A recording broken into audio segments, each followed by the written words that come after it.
பிளாஸ்டிக்ஸா waste புதுசா ஒரு பொருளை தயாரிக்கிறது தான் மறுசுழற்சி முறை. இப்போ முந்தையெல்லாம் என்ன பண்ணிட்டு இருந்தாங்க, இந்த மறுசுழற்சி முறை வர்றதுக்கு முன்னாடி மரங்களை வெட்டினா அதுல இருந்து என்ன பண்ணாங்க, நம்ம யூஸ் பண்ற பேப்பர்ஸ், நோட் புக்ஸ் இது எல்லாம் தயாரிச்சுட்டு இருக்காங்க. ஆனா இப்போ நம்ம வந்து மரங்களை வெட்ட தேவையில்லை. ஏன்னா நம்ம அதுக்கு பதிலாக மறுசுழற்சி முறை பண்றோம், ரீசைக்கிள் பண்றோம். இப்ப உதாரணமா ஒரு டன் ஆஃப் பேப்பர், ஒரு டன் பேப்பரை நீங்க ரீசைக்கிள் மறுசுழற்சி பண்ணீங்கன்னா 17 மரம், 17 மரம் ஒரு வேப்ப மரம் இருக்கு, அது போல 17 மரத்தை என்ன செய்யலாம், பாதுகாக்கலாம். நீங்க ஒரு டன் பேப்பரை மறுசுழற்சிக்கு கொண்டு வந்து கொடுத்தீங்கன்னா 7000 கேலன் ஆஃப் வாட்டர், தண்ணியை என்ன செய்யலாம், நம்ம மிச்சப்படுத்தலாம். அதே போல 4000 கிலோவாட் மின்சாரத்தை மிச்சப்படுத்தலாம். இப்ப 1 கிலோவாட் மின்சாரத்தை நம்ம 1 மணி நேரம் யூஸ் பண்றோம்.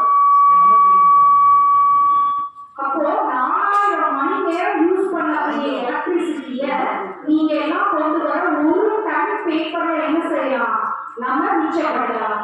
ஓகேவா? அப்ப அதுக்கு நாங்க என்ன பண்ணணும் மேடம் நீங்க கேட்கலாம். இந்த மாதிரி பேம்ப்ளெட்ஸ் வந்து உங்களுக்கு நாம கொடுப்போம், நோட்டீஸ் ஒவ்வொரு பிள்ளைக்கும் ஸ்டூடெண்ட்டுக்கும் கொடுப்போம். நீங்க வாங்கிட்டு போய் உங்க வீடுல உங்க பேரண்ட்ஸ் சொன்னாலும் வச்சு பிளாஸ்டிக் உடஞ்ச கிளாஸ், உடஞ்ச பிளாஸ்டிக்ஸ் வேண்டாம் நீங்க நினைக்கிற எல்லா பிளாஸ்டிக் ஐட்டம்ஸ், அதே போல நீங்க கசக்கி தூக்கி போட வேஸ்ட் பேப்பர்ஸ், பழைய நோட் புக்ஸ், பழைய உங்க வீட்டில் அம்மா அப்பாலாம் யூஸ் பண்ண பழைய புக்ஸ் இருக்கும், நியூஸ் பேப்பர்ஸ் இருக்கும், வேஸ்டா இருக்கிற எல்லா பேப்பர்ஸும் பிளாஸ்டிக்ஸையும் நீங்க எங்ககிட்ட நாளைக்கு கொண்டு வரணும்.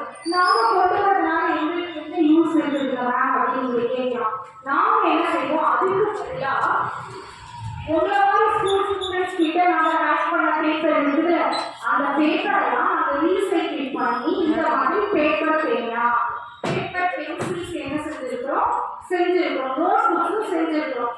இதுக்கு பின்னால என்ன இருக்கும், விதை இருக்கும். நீங்க யூஸ் பண்ணிட்டு தூக்கி போட்டுட்டாலும் அந்த விதை என்ன செய்யும், முளைச்சிடும். இதே போல நோட் புக்ஸும் நாங்கள் கொண்டு வருவோம்.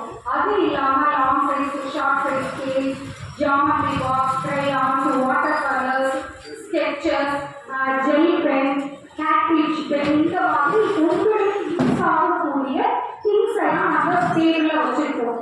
நீங்க உங்களுடைய பழைய வேஸ்ட் ஐட்டம்ஸை கொண்டு கொடுத்துட்டு அதை வந்து எடை போட்டு நீங்க எவ்வளவு கொண்டு வரீங்களோ அதுக்கு தகுந்தாக்க நாங்க என்ன செய்வோம், உங்களுக்கு ஸ்டேஷனரிஸ் கொடுப்போம்.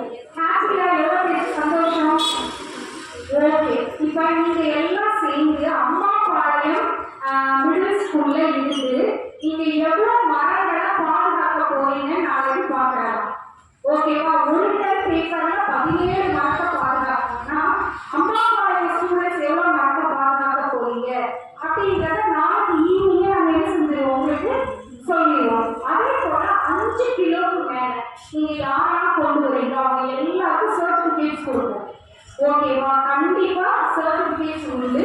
அதே போல டாப் குவாலிட்டி யார் வந்து அதிகமாக கொண்டு வர 2 பேருக்கு நாங்கள் சர்டிபிகேட்ஸ் நாங்கள் கொடுப்போம். இந்த மாதிரி ஈவன் நீ ஒரு பேப்பர் ரீசைக்கிளிங்காக கொண்டு வந்தாலோ இல்லை ஒரு சின்ன பிளாஸ்டிக் ஐட்டம் நீ கொண்டு வந்தாலோ கொண்டு வர எல்லாரும் நாங்கள் அப்ரிஷியேட் பண்ணிட்டோம்னா நாங்கள் என்ன செய்வோம், உங்களுக்கு ஸ்டேஷனரிஸ் கொடுப்போம்.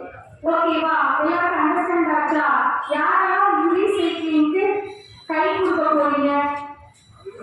உங்க எல்லாரையும் நாளைக்கு நான் என்ன செய்ய போறேன், ஸ்கூல்ல வந்து மீட் பண்ண போறேன். எல்லா